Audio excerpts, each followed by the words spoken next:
Thank you, Mr. Speaker.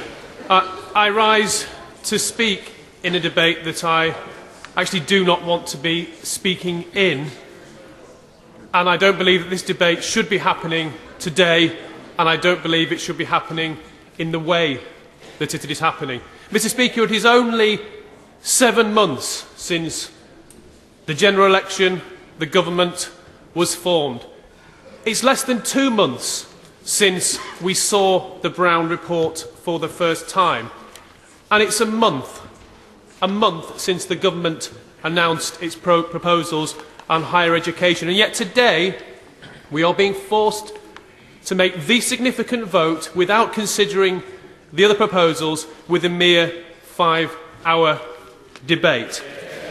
Now, Mr. Speaker, I make clear that I am a government backbencher and I support this coalition government and I support what it is doing. And I also support and understand and accept that in the coalition both parties and MPs within it have to compromise. But let me tell you, Mr. Speaker, being asked to vote to increase fees of up to £9,000 is not a compromise, and it is not something that Liberal Democrat backbenchers or even many Conservative backbenchers should have been asked to consider.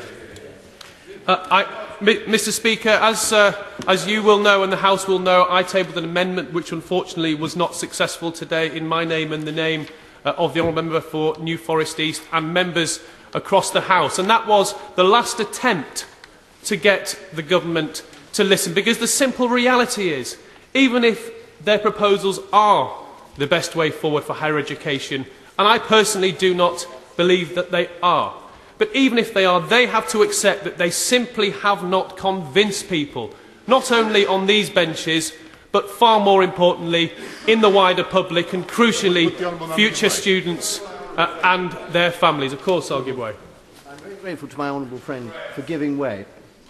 Would he like to tell the House what he thinks is a reasonable percentage of time spent on this debate relative to the amount of time given by the previous government on the debate as to whether this country should go to war with Iraq?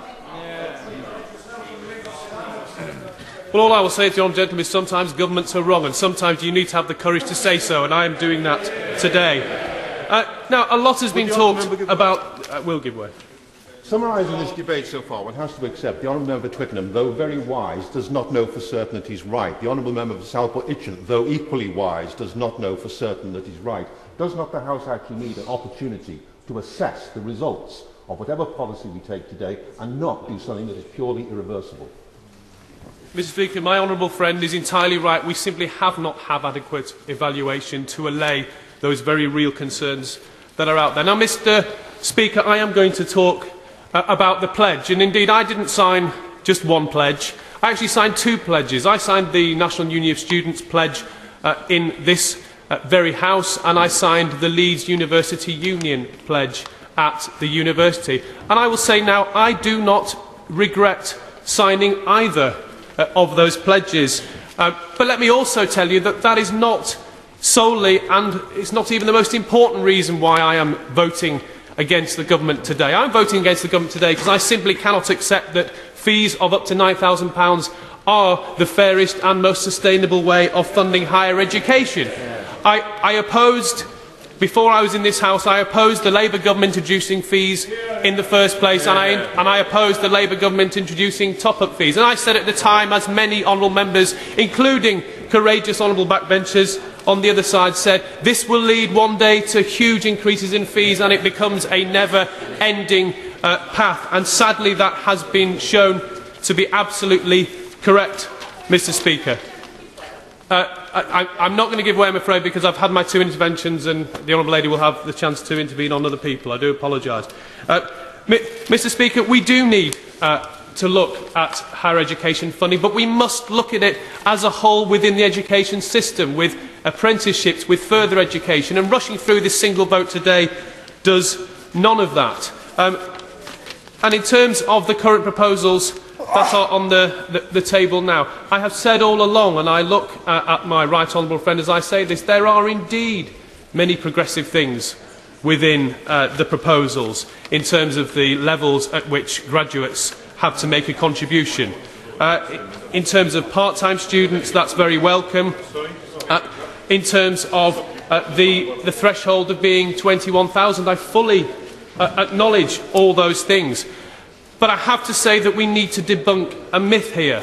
All those positive things that are in there, and they are in there, and they're progressive in the graduate contribution, they do not need to be tied to a huge increase in fees. That is simply a non sequitur. It's simply not true to say that you cannot have one without having the other, and I think that is the crucial flaw in the government's argument today. And certainly the reality is, and the Secretary of State knows that there is much confusion about the proposals, and we all know that. But surely is that not another reason to have more time for the government to try to convince people? Because he has to accept, and all ministers who will be supporting this today have to accept, that they have not won this argument. And in my opinion, rushing things through with the level of concern and anxiety in the way this has been done without proper parliamentary scrutiny is simply a recipe for bad policy. I also have to say that in terms of the idea that this particular set of proposals, when we finally get to them in the White Paper, that they will actually deal with the deficit, I think is very questionable. And indeed, the reality, when you look at the proposals that will be put forward to the House in the White Paper in the new year, actually there will be huge amounts of money going from the Treasury into universities, huge amounts of money. But the difference is that actually those figures are moved away from expenditure and put into a different column. That is the reality. To read from the Higher Education Policy Institute report, I quote, "The proposals will increase public expenditure through this Parliament and into the next, and that it is as likely that in the long term the government's proposals will cost more than they will save. It's smoke and mirrors." So I'm afraid the arguments to increase fees to £9,000, albeit backed by those progressive elements, are certainly not enough to persuade me. They are not enough to persuade many colleagues from these benches, and indeed colleagues from my coalition partners and friends' benches also. So I will ask for one last time, having done so over the course of the last week, Mr. Speaker, it isn't too late. There needs to be a rethink. There needs to be a proper review of how we can come up with the best system for higher education and indeed all post-18 education in this country. That should be done properly. It shouldn't be rushed through. It should be done with proper parliamentary scrutiny. And I'll say to colleagues on these benches who perhaps are listening to the argument say we need to get this out of the way, we need to get the pain done. This will not finish with today's vote, because there will be amendments to reverse this when we do get to the White Paper. So, Mr. Speaker, I say to this House, and I say to colleagues, for the sake of the Liberal Democrats, for the sake of this government, for the sake of Parliament, please vote against these proposals tonight.